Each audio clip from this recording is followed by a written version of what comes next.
He doesn't have one now. Yardeni, panic attack may not be over. Tony Dwyer, not yet time for offense. Tobias Levkovich, still more pain ahead. I mean, the consensus is this is still going to get uglier.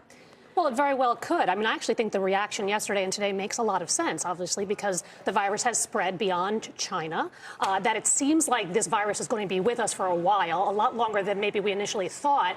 But I do think if you step back and say 3 to 6 months from now, is this thing going to be contained? I think there's a pretty good probability that it will be. And so I'm willing to take short-term pain for long-term quality ideas that I'm looking at right now. I'm especially looking at 3 to 4% dividend yield companies, especially 4%. I was talking to a friend last night, and there aren't very many of them in the high-quality space just yet.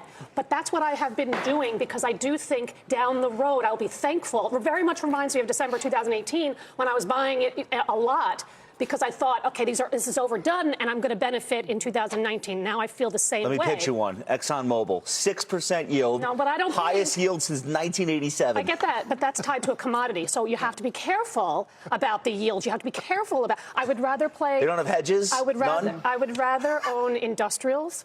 I'd like. Which are, by the way, down 8 days in a row. That's right. The industrial space. That's exactly right. So pick your spots within industrials if you do think that this is a kind of a short to medium term correction. By the way, semis down 10%. They were up 100% last year. They could go down a heck of a lot more. Well, then why pick now rather than wait? Because I can't time it any better than you can time it, right? So I think if you can find blue chip on sale, that's always been what I have done, and it's pretty much worked. You just have to stay patient and pick your spots. You don't want to go all in, just pick your spots. Pete, a whole slew of folks say this is not over yet. Right. And they're using words like panic attack, more pain, resist. Pretty strong words of not to get engaged just yet. And Tony Dwyer, who's been pretty solid, is talking about some of the same types of language that you're talking about there. I think one of you guys brought that up already. But, Scott, I think the interesting thing is to just take a quick look at, and Josh brought up volatility. How about if I give you this number? And I'm not Mr. Numbers, but if volatility has doubled in 5 days, that says a little something about what kind of market we're in right now, right? I mean, it's an unbelievable run to the upside for the volatility index.